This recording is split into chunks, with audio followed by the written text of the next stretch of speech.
4. video – stresa situācijas aptiekā. Kā jau minēju, daļa no mūsu stresa izcelsmes ir tieši situācijas darbā. Darba vidē, attiecībās ar kolēģiem, ar klientiem.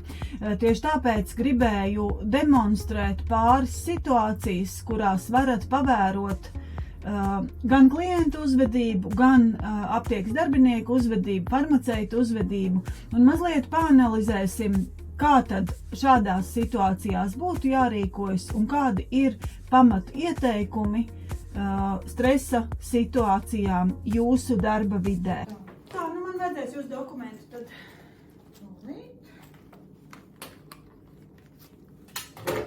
Paldies! Skatīšos sistēmā, bet es uzreiz brīdinu, ka šodien sistēma nestrādā un varētu būt kaut kādas problēmas. Un? Ko jūs darījāt? Tas nozīmē, ka jāpagaida būs. Nu, pagaid, cik jāgaida? Nu, kā? Es nevarēšu pateikt. Jūs vispār teicāt kādam, ka tā sistēma nestrādā? Nu, tas nav īsti no manis atkarīgs. Nu, bet tu piezvanīji cilvēkam, pateici? Būs jānomierinās. Nu, ko nomierināties? Vispār vajag arī piezvanīt, ka kaut kas nestrādā. Nē, nu vispār nav normāls uzņēmums. Normāls. Protams, kāds šitai kaut kas nestrādā, bet piezvanīt kolēģītim, kas to var nokārtot? Nevaram piezvanīt. Diemžēl es zāles jums izsniegt nevarēšu. Vadītāji, lūdzu, pasauciet, un man ir tiesības uz manām zālēm. Tagad lūdzu, nē, vadītāji. Tikko redzētajā aptiekas vidē izspēlētajā situācijā mēs varējām novērot vairākas komunikācijas kļūdas, kas vedināja uz konflikta eskalāciju, nevis deeskalāciju. Pirmkārt, balss tonis un attieksme.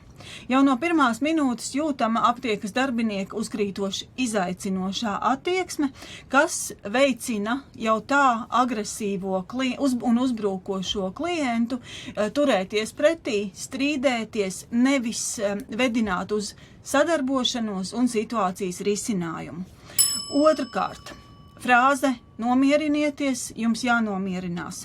Tā tiek uzskatīta par komunikācijas sabotieri, tātad frāze, kas papildus izaicina, frāze, kas rāda klientam, mēs nenovērtējam, nevalidējam tavas emocijas, tāpēc tev tās ir jāizslēdz un jānoliek malā. Kā mēs runājām iepriekšējos video, empātija, emociju atpazīšana ir ārkārtīgi būtisks faktors klientu apkalpošanas veiksmīgā procesā. Trešā lieta. Mēs pamanām, ka aptiekas darbinieks neiztur spriedzi, vēlas sarunu pārtraukt un lūdz klientam aptiekas telpas atstāt. Pie kāda rezultāta noved šāds sarunas iznākums? Jūs redzējāt, klients vēlas situāciju eskalēt, klients vēlas runāt ar vadību. Kāds ir mūsu mērķis katrai sarunai, arī šādai nepārprotami konfliktējošai sarunai? Mūsu mērķis ir atrast kompromisu.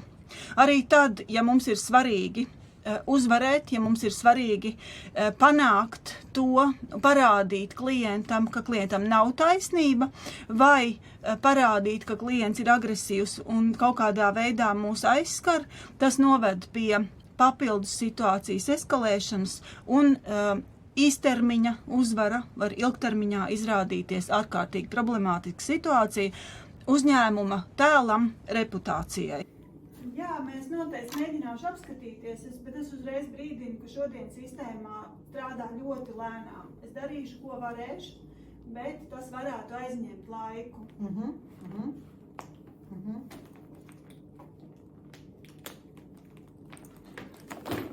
Jūs to laiku tā varētu ātrāk tā? Diemžēl tas nav no manis atkarīgs. Mazliet uzgaidiet. Labi, Nē, tagad ātri jūs man stāvietu maksāsiet. Jūs vispār saprotat, cik vispār maksā? Un tagad vēl šās skālas jāpārkūt. Ko jūs darat? Ātrāk, tagad. Nevicināt rokas pret mani, bet uz klaviatūras. Klak. Lai es varētu jums palīdzēt, mums vajadzēs mazliet. Nē, tagad lūdzu. Klak. Un ātrāk. Jā, es esmu mierīga. Es esmu ļoti mierīga. Daru, ko es varu. Ātrāk, klak.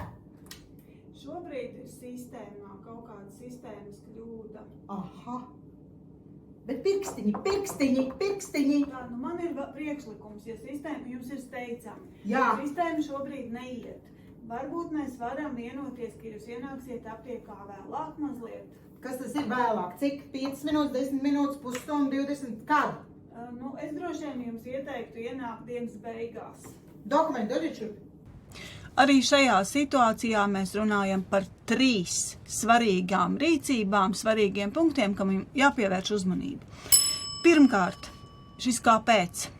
Skaidrot klientam, stāstīt, kāpēc kaut kas ir aizkavējies, kaut ko nevaram izpildīt, kaut kas nenotiek pēc klienta prāta. Šeit ir jābūt ļoti uzmanīgam, lai šis kāpēc paliktu objektīvā kāpēc robežās, ne subjektīvā. Nemēģinot klientu nec iežēlināt, nec just līdzjūtību, nec likt klientam saprast, kāpēc kaut kas notiek vai nenotiek. Mēs stāstām iemeslus, objektīvus iemeslus kaut kam, kas notiek vai nenotiek. Līdzīgi kā stāstā, ko kādā no video jums arī stāstīju par skatuvi un aizskatuvi. Par to, kas notiek priekšā un ir redzamā daļa, un par aizmuguri, kas klientam nav jāredz un nav jāzina. Otrā lieta – klienta gaidas. Katrs klients pie mums nāk ar gaidām, ar augstām vai zemām, un atkarībā no situācijas un no klienta tās var būt augstākas vai zemākas, pastāvīgiem klientiem tās mēdz būt augstākas, steidzīgiem, laika ierobežotiem klientiem arī gaidas mēdz būt lielākas. Un arī šajā situācijā mēs redzējām ko līdzīgu. Gaidu līknei, kur ir zemes un augstas gaidas, ir tā saucamā tolerances zona. Pieņemamais. Tātad tas, kur klients ir gatavs piekāpties savām gaidām. Mūsu uzdevums ir klienta gaidas vadīt un izdarīt klienta labā maksimumu, lai no konflikta situācijas izvairītos. Trešā lieta – nomierinošās frāzes vai ejam uz risinājumu. Mēs nedrīkstam lietot komunikācijas sabotierus, nomierinieties, jānomierinās, es nerespektēju tavas emocijas, tā slēptā ziņa. Bet mēs varam mierīgi klientam stāstīt, ka, lai turpinātu sarunu, tai ir jābūt mierīgākos toņos, jo es pastrādāt nevarēšu. Tātad tas ir nevis par klientu, viņa emocijām, bet par to, ka ja mēs kopīgi strādājam vienā virzienā, mēs gribam izdarīt, mēs gribam produktu saņemt vai pakalpojumu, tad mums ir jāpamaina mazliet situācija. Un iespējams, ka klients to arī sadzirdēs. Ja nomierināt neizdodās, ejam uz risinājumu. Tādu risinājumu, ko konkrētajā situācijā mēs varam piedāvāt. Šajā gadījumā jūs redzējāt risinājums, ko izvēlējās aptiekas darbinieks, bija piedāvāt ienākt mazliet vēlāk. Tas arī ir situācijas risinājums, kompromiss pie esošiem apstākļiem, pie esoša emocionālā fona. Tā, dien šito lūdzu. Tā kaut kas būs? Jā, jābūt arī receptē. Jā, zālītēm, ja? Tūlīt.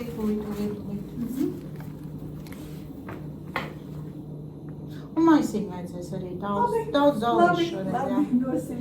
Tā, meklēsim tūlīt.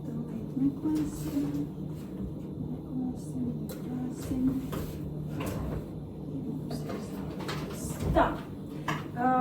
Jā, lūdzu, 75 eiro būs zālītes. Nē. Jā, šobrīd tāda ir cena. Ak, Dievs. Es saprotu, ka pirmkārt iepriekš par iepriekšējo cenu. Jā, bet tās recepts vairs nav, vai tad nav vairs kompensējumā? Nē, šobrīd ir par šādu. Es saprotu, ka ir bijusi gaida par cena šobrīd ir mainījusi. Cik jūs teicāt? 75 eiro. Un šīs mēs arī dalīt nevarēsim. Ak, šausmas. Es gribēju tieši prasīt, varbūt var padalīt vai ko. Ārprāts. Nu, jā, tā varētu būt, ka nācāt bet tas īsti palīdzēt šajā situācijā. Es sen jau tā. Nu, kaut kādā brīdī ir nomainījusies cena. Ārprāts, ko man dara? Es nebiju šodien gatava tādu summu nolikt. Ārprāts. Tad neņemsiet. Es nevaru, nē. Labi, tad es skaitīšu to, kas ir salikts un maisiņu. Un no turien, maisiņš diez vai būs vajadzīgs, no tur tos divus arī paņemsim nost. To paņemsim nost, jā, un šo arī paņemsim. Šos tad? Jā, tos nost, jā, tikai. Labi. Tad šis ir tas, pie kā mēs paliekam. Jā, aptīvs šos. Lai arī šajā izspēlētajā situācijā aptiekas darbiniekam veiksmīgi izdodas izvairīties no konflikta, mums ir vērts pievērst uzmanību dažām sarunas vadības tehnikām, ko šeit novērojām. Pirmkārt, saruna netiek pārtraukta. Arī tad, ja mums ir jāmeklē prece, arī tad, ja mums ir jāmeklē kas savā sistēmā, mēs uzturam šo te sarunas ķēdi, stāstām, ko mēs daram, lai klientam ir skaidrs, ka es darbojos viņa labā. Gadījumos, ja klients būs steidzīgs, tas būs ļoti būtiski, jo mēs izvairīsimies no uzbrukumiem, ko tad tu tur dari, kāpēc kavējam laiku un tam līdzīgi. Otrā lieta – paužam empātiju. Jā, šeit mēs neredzējām agresivitāti, izaicinājumu, dusmas, taču nepārprotami klientam bija emocionāla reakcija. Un tieši mūsu spēja saglabāt mieru un paust empātiju, ne tikai to just, tātad ne tikai mēs iekāpjam klientu kurpēs un saprotam, kā klients varētu justies, bet mēs arī ar vārdiem paužam līdzijušanu un sapratni. Tieši tas varētu būt bijis viens no veiksmīgiem soļiem, lai situācija neeskalētos. Trešā lieta. Šādās situācijās, kad klients ir apjucis, kad nav skaidrs, kāds būs rezultāts, kad ir pirkums, kas ir jānoformē, mums ir ļoti svarīgi uzdot jautājumus. Vai pirksiet, ko pirksiet, kāds būs lēmums, lai izvairītos no neskaidrības. Jūs esat tik laba, tik gudra. Nevarat tiešām man palīdzēt? Kas tad ir? Tiešām nevarat? Iedodat taču tās zāles. Jūs taču zinat, te nāk visu laiku. Jūs taču man zinat. Zinat vai ne? Jūs taču man pazīst. Vai pazināt situāciju? Jā, šādas situācijas nereti dēvē arī par mikroagresiju. Tās ir situācijas, kad sarunas biedrs provocē mūsos pretreakciju. Provocē, lai panāktu sev vēlamo rezultātu. Ko tad darīt, kā rīkoties? Pirmkārt, mācāmies pateikt nē, jo tieši nē ir tā robeža, ko ir nepieciešams vilkt, lai stress neuzkrātos, lai mēs mācītos savu stresu vadīt dažādās sarežģītās situācijās. Otrakārt, neuztveram personiski. Lai kā klients mēģinātu mūs provocēt, lai kā sarunas biedrs mēģinātu mūs aizvainot, mums ir jāsaprot, ka tam visam fonā ir kaut kas, kas notiek gan sarunas biedra dzīvē, gan apkārt notiekošajā fonā, un mēs esam tikai šīs situācijas dalībnieki, kuru uzdevums ir situāciju konstruktīvi vadīt uz risinājumu. Treškārt, atvainošanās.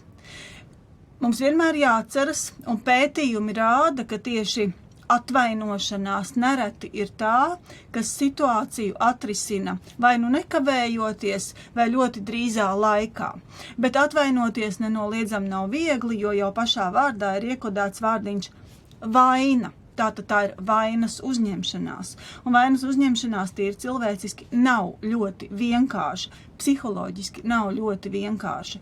Taču, ja mēs atvainojamies, mēs definējam sev kā vārdā. Iespējams, tas ir mūsu uzņēmuma vārdā.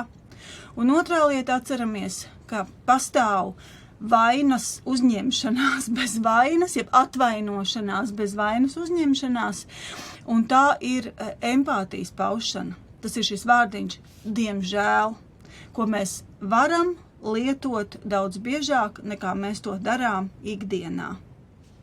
Tās daudzās emocijas, ar ko mēs aptiekā sastopamies, īpaši konflikta situācijās, īpaši no satrauktiem un agresīviem klientiem, protams, raisa emocijas arī mūsos. Līdz ar to ir ļoti svarīgi, kādā veidā mēs vadām sevi un savas emocijas un savas reakcijas.